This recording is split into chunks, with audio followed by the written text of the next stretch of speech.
Baik, bismillahirrahmanirrahim. Assalamualaikum warahmatullahi wabarakatuh. Perkenalkan, nama saya Alfa Isa, NIM 2020 10 174. Nah, di sini saya akan merangkum materi yang telah dikirim oleh Bapak dosen. Langsung saja, analisis pembiayaan merupakan suatu kegiatan penilaian terhadap beberapa aspek kualitatif maupun kuantitatif suatu lembaga atau menentukan layak atau tidaknya permohonan suatu pembiayaan. Nah, analisa pembiayaan ada dua, yaitu yang pertama analisa kualitatif adalah analisa mengenai data-data non keuangan nasabah dengan membandingkan informasi yang ada dengan standar industri, sehingga dapat mengantisipasi terhadap resiko yang akan timbul. Ada beberapa aspek dalam analisa kualitatif.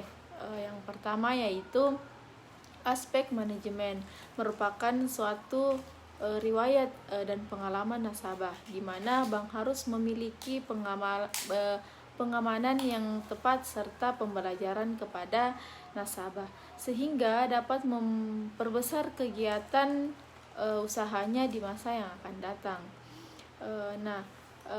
Ada ruang lingkup. Yang pertama yaitu rekam jejak, yang kedua yaitu pengalaman individu, yang ketiga yaitu sistem manajemen. Aspek usaha terdiri dari bahan baku setengah jadi dan barang jadi.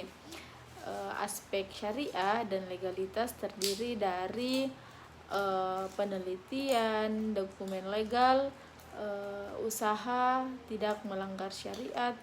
Yang ketiga, kesesuaian kebutuhan dan perencanaan. Yang keempat, pembiayaan dan akadnya sesuai syariat. Yang kelima, kewenangan para pihak. Keenam, penilaian jaminan. Ketujuh, peningkatan dan jaminan. Analisa kuantitatif adalah data keuangan dengan menganalisis secara horizontal untuk membandingkan kinerja usaha nasabah pada periode tertentu dan mendukung rasio dan pos-pos penting laporan posisi keuangan. Analisa vertikal atau rasio yaitu analisa yang membandingkan pos penting laporan keuangan dalam satu periode tertentu. Yang pertama yaitu neraca. Adapun yang pertama likuiditas, yaitu mampu menyediakan kas guna menutupi kewajiban dalam jangka pendek. Yang kedua yaitu leverage, yaitu kemampuan nasabah untuk membayar seluruh kewajibannya dalam modal atau aset yang dimiliki. Yang ketiga laba rugi. Rentabilitas merupakan kemampuan menghasilkan laba dan efisiensi usaha.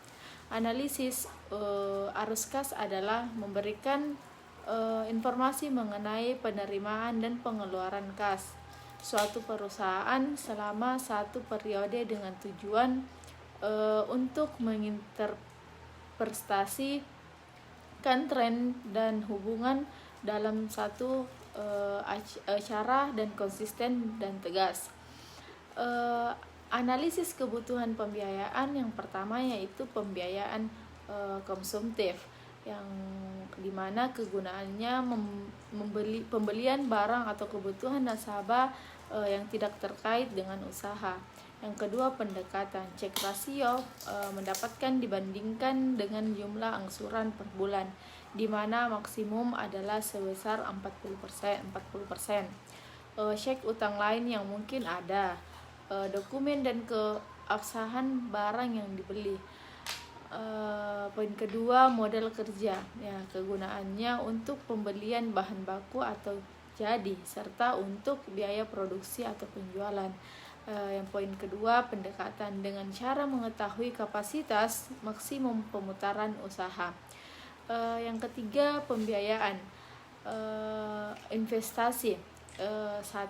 Kegunaannya pembelian mesin produksi, gedung dan sarana lainnya. Yang kedua, pendekatan cek harga atau kebutuhan dana real, cek kemanfaatan, cek kemampuan keuangan, serta cek keabsahan dokumen.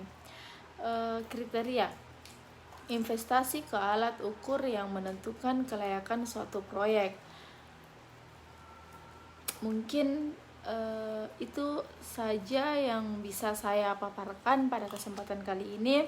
Kurang lebihnya mohon dimaafkan. Billahi taufiq wal hidayah. Wassalamualaikum warahmatullahi wabarakatuh.